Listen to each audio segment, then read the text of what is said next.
Thank you for tuning into Zim News Beat TV with Robert Tapfumani. Manzwa sei pasvika message yekuti makubuda ndunzwa kufara zvekuti ndimbozvigamuchira kuti ndizvo here zviri kuitika asi nditoona kuti ndizvozvo nekutopfeka hembe kwandaita handunzwa kufara zvekuti message yakasvika sei kunzwa kuti makubuda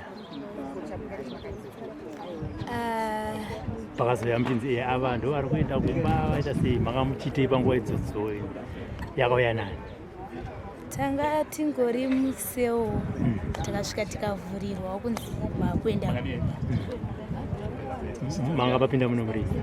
ndakapinda 2018 mota yakakupinza yange yerepi chii chakaitika pane mwana wandaichengetawo so mai vepapo pavakaona ndaramba kuchengeta vane vavo vandipomera kuti nindaipa mwana womurume kuti arare naye makore mangana mwana anga ane 13 years asi ndizvo here zvaitika asirizvo zvakaitika maigara kupi pavo ndaigara kupindura mutauni kwahwaerera uko kwahwaerera saka makanzi pamatongwa napamakonvicto ndakabva ndatonga 15 years ndikabvisirwa 3 kukoti ndikasara ne12 ndikauya pano ndikabvisirwa 4 ndikasara ne8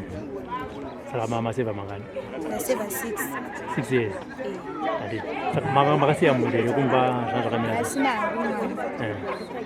pamanga muri muno mujeri hama dzaimbo yazokuona ndayozoonekwa namai vangu nababa vangu nasisi vangu chete zuva ranhasi havasi kuziva kuti muri kubuda zuva ranhasi sisi vangu ndo vari kuziva kuti ndiri kubuda toya uzonditora vazviziva zisi vafonero handitika muri munomu pa6 years dzamagara madzidza chii vanzva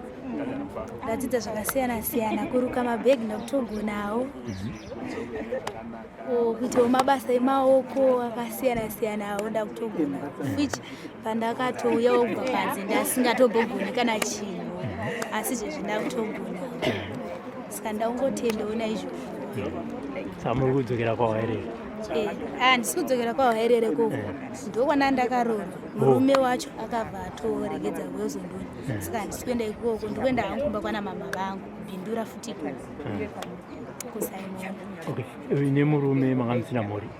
tatisina makamusina saka kubva pamakangosendenswa murume haana zombobvira auya aiuya ndiri murimandi pandakasendenswa akauya ka1 kuno kuchikurubvira zvatovharana nokakuzonzwa kuti zvakafamba sei ndakazonzwana namama wachitanzi akaroora saka pachirungu toti akaita muvhoni handitika saka mabuda chamuda kuteresera kunoita chii apa pandiri kubuda ndiri kumbonotarisa zvangu kunoruka mabhegi zvandakadzidza muno mujeri chete ndikungoitawo mamwe mabasa emaoko amhipa anenge achida kungobatsirwawo ndoitawo zvazvo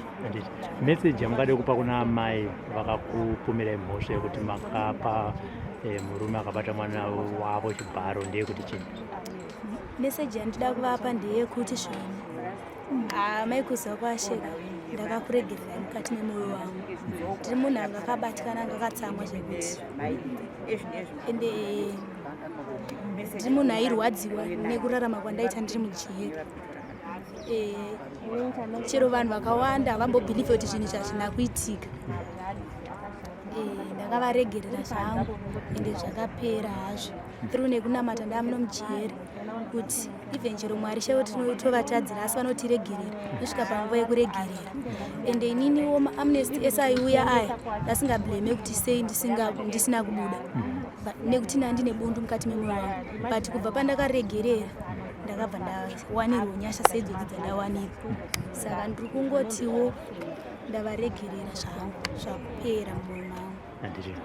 For these and more stories, tune into Zim News Beat TV with Robert Tapfumani.